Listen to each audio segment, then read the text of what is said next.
Welcome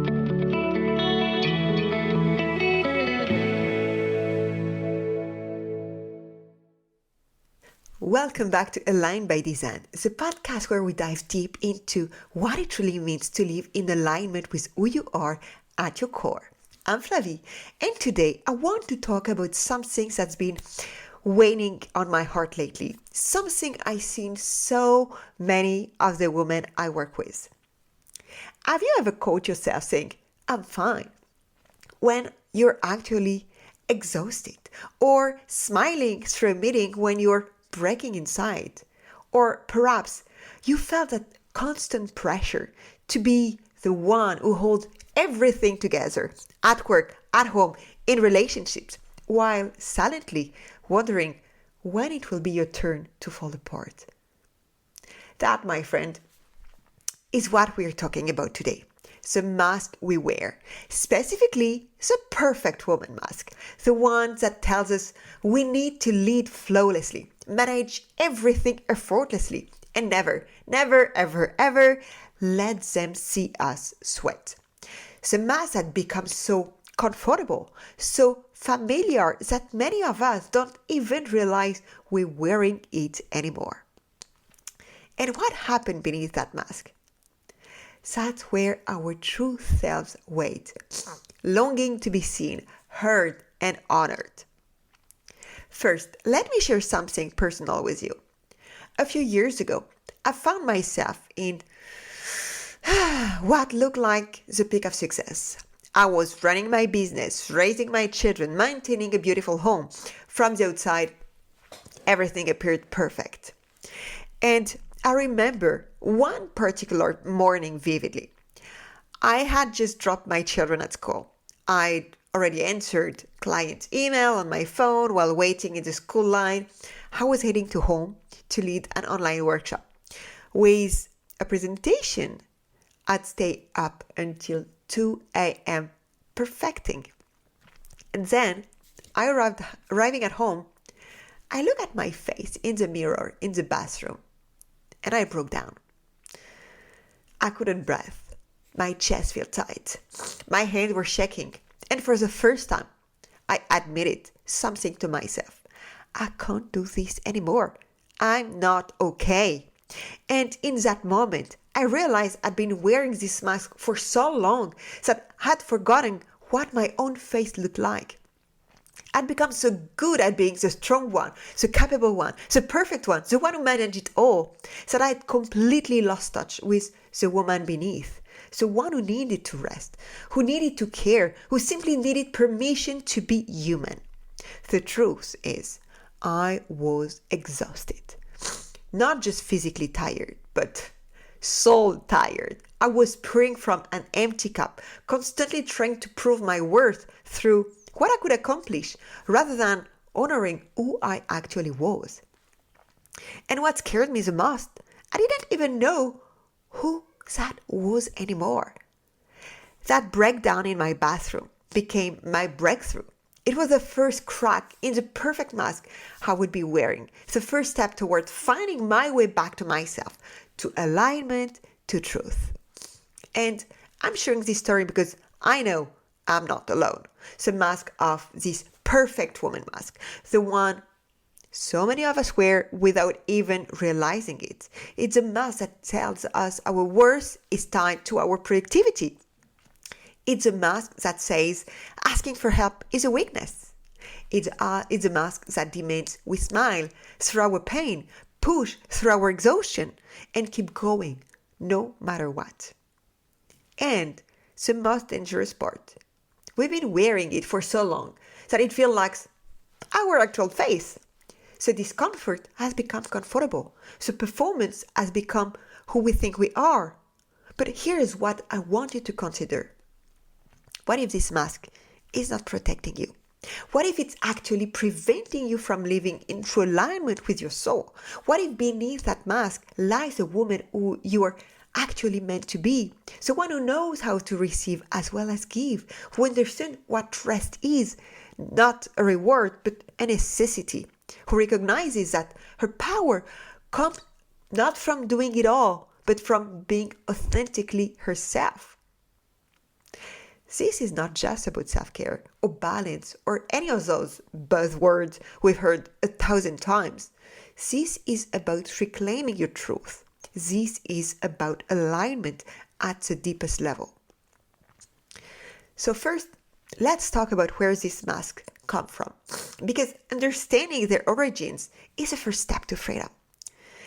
These perfect woman masks are not something we choose to wear one day. They were handed to us piece by piece, years after years, until they feel like our own skin. Think about the messages you received growing up. Maybe you heard those things. Maybe as a mom, you say it too. Good girls don't make a fuss. Don't be too loud. You need to set an example. You can have it all. You just work hard enough. If you just work hard enough. These were not just casual comments. They were the building blocks of the mask. From childhood, many of us were rewarded for being helpful, for being low maintenance, for putting others first. I remember being praised as a little girl for how well I took care of my young siblings, how I was such a little mother. That validation felt good. It told me this is how you earn love. This is how you matters. Then we entered school, where girls are often praised for being organized, neat, cooperative, for keeping things running smoothly while not demanding too much attention. And research shows that teachers interrupt girls more than boys, teaching us early that our voice, our space, our needs should be contained. Try to remember this when you were younger, if you saw that. And then we enter the workforce. Oh, the workplace, where we're expected to be confident but not intimidating, assertive but always likable, ambitious but never threatening. And where studies show women are penalized for the very behaviors men are rewarded for. Where we learn to soften our email with exclamation point and apologize, to make ourselves smaller so others feel comfortable. And let's not forget relationships and family life, where women still shoulder the majority of the household, labor, and emotional work, where we're expected to track birthday and manage schedules and remember which child needs which shoes, and while making it all look effortless. Society has created a narrow path for women to walk, while harsh consequences for straying. Step off the path by setting a boundary? You're difficult. Ask for help? You're incompetent. Show emotion? You're unstable. Prioritize yourself? You're selfish. No wonder the mask feels necessary. It's been our protection in a world that often punishes authentic womanhood. And it's not just society at large. It's also the patterns we've inherited from our mothers, grandmother, and the mother before them. How many of us watch our mother exhaust themselves, taking care of everyone else? How many of us were raised by women who never felt they had permission to put themselves first?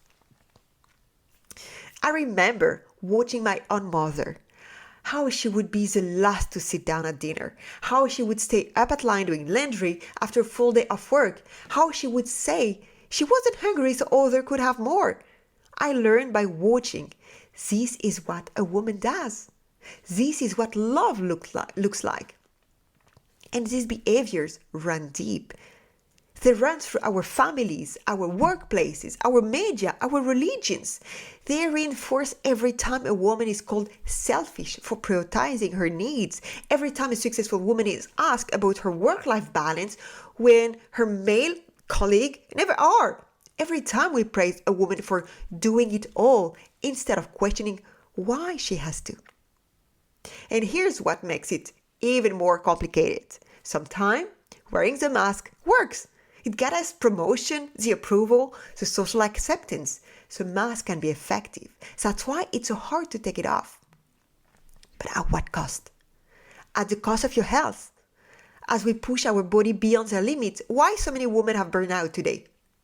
At the cost of our joy, as we lose touch with what really lights up. You're not also right, to smile too much. You can't be too joyful. At the cost of our relationships, as we represent only the perfect parts of ourselves, never allowing others to truly know us. At the cost of our purpose, as we become so busy managing everything that we lose sight of why we are here. And the most insidious part? Over time, we forget we're even wearing a mask. So performance becomes so ingrained that we mistake it for our identity. We believe the lies that our worth come from what we do, how we look, what we achieve, rather than from the simple, profound truth of who we are. This is why so many women come to me feeling empty, exhausted, or lost. They've been running on the hamster wheel for so long that they can't imagine another way of being. They've forgotten that the mask is not their face. But here is what I want you to know. Recognizing the mask doesn't mean blaming yourself for wearing it. It was a brilliant survival strategy in a world that often asks too much of women. The mask helped you navigate impossible expectation. It protected you. It got you here. And now, perhaps, it served its purpose. Because once we see the mask, once we understand where it came from and why we needed it, we can begin to ask the most important question of all. Who am I beneath it? Who is the woman waiting to be rediscovered? What does true alignment look like to me? That's the journey we're on together.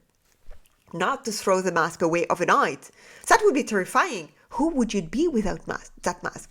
When I've been asked that question, my answer was, I feel empty. I don't know who am I. What would I do if I'm not performing, if I'm not holding tight all my family? So we don't ask you to throw the mask away, but to gently, compassionately begin to loosen its grip, to create moments of authentic being amidst the doing, to remember that your worth will never tie to your performance in the first place. So, how do we begin to remove this mask? How do we reconnect with the woman beneath? Here is what I've learned on my journey. First, we need to recognize the mask exists. Awareness is always the beginning. Notice when you're performing rather than being. Pay attention to the moment when you feel you have to be on. Listen for the subtle voice that say, I can't let them see me struggle. That recognition, that's the first step. Second, we must understand what the mask is protecting us from. Every mask serves a purpose. Maybe yours is protecting you from judgment. Maybe it's shielding you from vulnerability. Maybe it's helping you avoid the discomfort of setting boundaries or saying no. Get curious about what fear lies beneath your need to appear perfect. Third, we need to create safe space to take the mask off. This might be with a trusted friend, a coach, a therapist, someone who sees your true self and holds space for her to emerge. It could also be in solitude, in nature, in meditation, anywhere you feel safe enough to let the mask slip, even if it's just for a moment. 4. We must practice radical self-compassion. The journey of removing the mask can be painful, hard, difficult. You will face the part of yourself you've been hiding, your fears, your need, your humanity. Treat yourself with the same compassion you would offer a dear friend. Remember, you were never meant to be perfect. You were meant to be real. And you are perfect. You are perfectly perfect as you are. And finally, we need to redefine what strength truly looks like. True strength is not about never breaking down. It's about having the courage to be seen in your wholeness, both your power and your vulnerability. It's about setting boundaries that honors your needs. It's about asking for help when you need it. It's about recognizing that your worth is not tied to what you do, but to who you are. So as we wrap up today, I want to leave you with this truth. The world doesn't need more perfect women. The world needs more women who are real, who have reconnected with their truth, who are living in alignment with their souls, who understand that their power comes not from the mask they wear, but from the authenticity they bring. What would be possible for you if you allowed yourself to be seen fully, authentically, without the mask? What dreams might emerge? What boundaries might you set? What joy might you rediscover? So journey back to yourself is not a straight line. There will be moments when the mask feels safer, when the old behaviors call you back. But each time you choose authenticity over performance, alignment over expectation, truth over perception, you take one step closer to the woman you're truly meant to be. So, I'm going to invite you to take a moment right now. Close your eyes if you can, place a hand on your heart and ask yourself, what mask am I wearing today? What would it feel like to take it off, even for a moment? And listen to what emerges. Trust what you hear. And remember, you're not alone in this journey.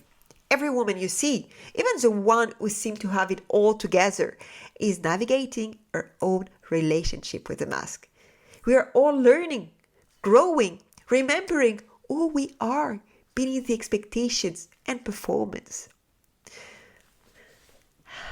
If this episode resonated with you, I've been a bit passionate on this one. I would love for you to share it with a woman in your life who might need to hear it. Together, we can create a world where authenticity is valued over perfection, where alignment replaces expectation, and where we all have permission to be gloriously, imperfectly human. And if you like it, you can put a thumb up, subscribe, so that way you will know next week when the next episode will be there. Thank you so much for being here with me, and until next time, stay true, stay aligned, and keep evolving.